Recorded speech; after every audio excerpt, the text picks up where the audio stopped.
오늘 우리가 함께 살펴볼 입다라는 인물의 이야기는요, 그냥 옛날 이야기가 아니에요. 이건 바로 우리 모두의 이야기일 수 있습니다. 상처가 한 사람의 리더십을 어떻게 만들고 또 어떻게 완전히 무너뜨리는지에 대한 아주 강력한 이야기죠. 자, 그럼 그의 비극적인 삶 속으로 한번 들어가 볼까요? 혹시 넌 우리랑 좀 달라? 이런 말 들어보신 적 있나요? 뭐 가족이든 친구들 사이에서든요.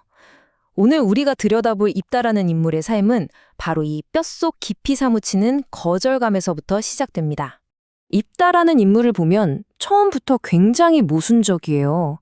한쪽에서는 모두가 인정하는 큰 용사라고 불리는데 다른 한쪽에서는 기생의 아들이라는 꼬리표 때문에 자기 가족한테서 쫓겨난, 버림받은 아들이었거든요. 이 엄청난 내면의 갈등, 이게 바로 그의 인생 전체를 흔드는 비극의 씨앗이 됩니다. 자, 그럼 이야기의 첫 장으로 들어가 보죠. 제목이 거절에서 태어난 용사잖아요.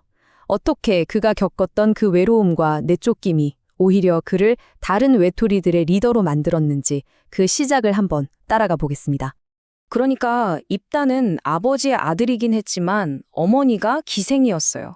그래서 형제들이 뭐라고 했냐면 넌 우리 유산 받을 자격 없어 하면서 그냥 내쫓아버린 거죠. 결국 돕이라는 땅으로 도망쳤는데 거기서 자기랑 처지가 비슷한 사회에서 밀려난 사람들을 만나게 돼요.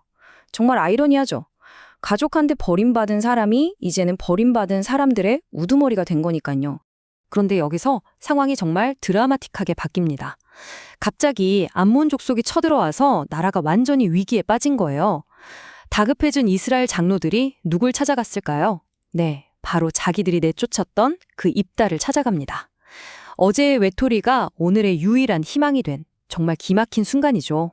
이때 입다의 대답을 보면 그 마음속 상처가 얼마나 깊었는지 그대로 느껴져요. 아니, 나 미워해서 쫓아낼 땐 언제고 이제 와서 아쉬우니까 찾아왔냐? 딱 이 말이잖아요. 결국엔 그들의 제안을 받아들이긴 하지만 이 말 한마디에 모든 게 담겨 있죠. 용서는 했는지 몰라도 상처는 결코 잊지 못했던 겁니다. 근데 여기서 좀 놀라운 점이 있어요. 그렇게 상처가 깊은 사람이었는데도 처음에는 정말 올바른 선택을 합니다.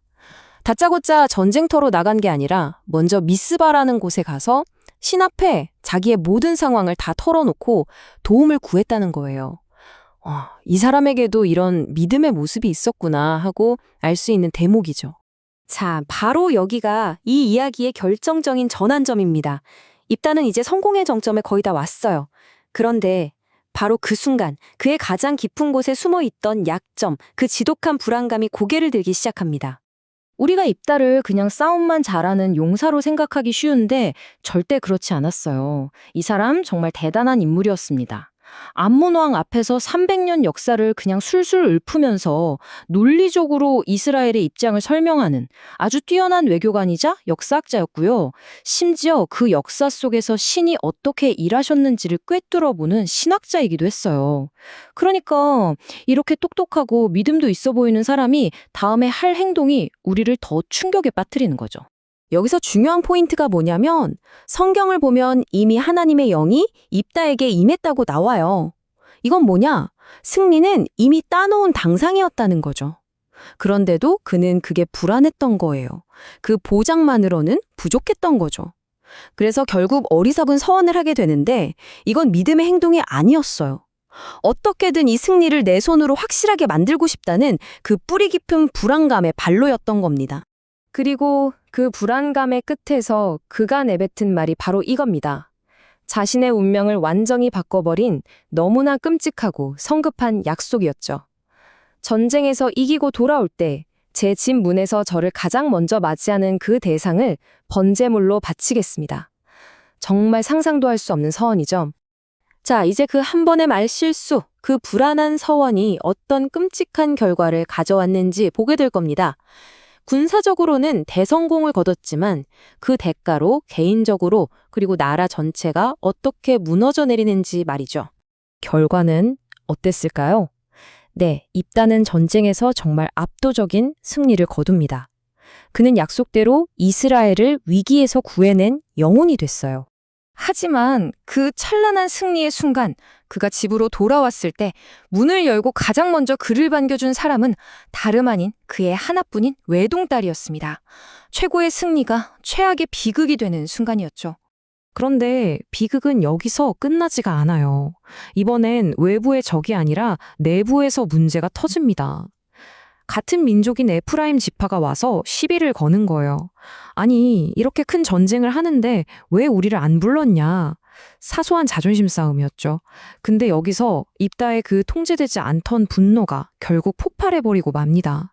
끔찍한 내전으로 말이죠. 아마 들어보신 분들도 있을 거예요. 이 내전에서 바로 그 유명한 쉽볼렛이라는 암호가 사용됩니다. 에브라임 사람들이 쉬 발음을 잘 못해서 쉽볼렛을 십볼렛이라고 발음했거든요. 바로 그 미세한 발음 차이 하나로 동족인지 아닌지를 구분해서 죽고 사는 걸 갈랐던 겁니다. 그 결과가 얼마나 끔찍했는지 아세요? 무려 42,000명, 42,000명의 자기 동족을 죽인 겁니다. 외부의 적 암몬과 싸울 때보다 자기 민족과의 싸움에서 훨씬 더 많은 피를 흘린 정말 잔혹한 비극이죠. 자, 그럼 이제 이 모든 이야기를 통해서 우리가 뭘 배울 수 있을까요?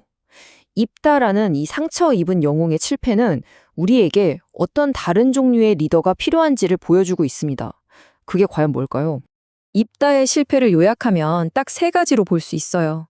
첫째, 평생 그를 따라다닌 치유되지 않은 과거의 상처. 둘째, 그 불안함이 낳은 억제되지 않은 조급함. 그게 바로 서원이었죠. 그리고 마지막으로 결국 터져버린 통제되지 않은 분노.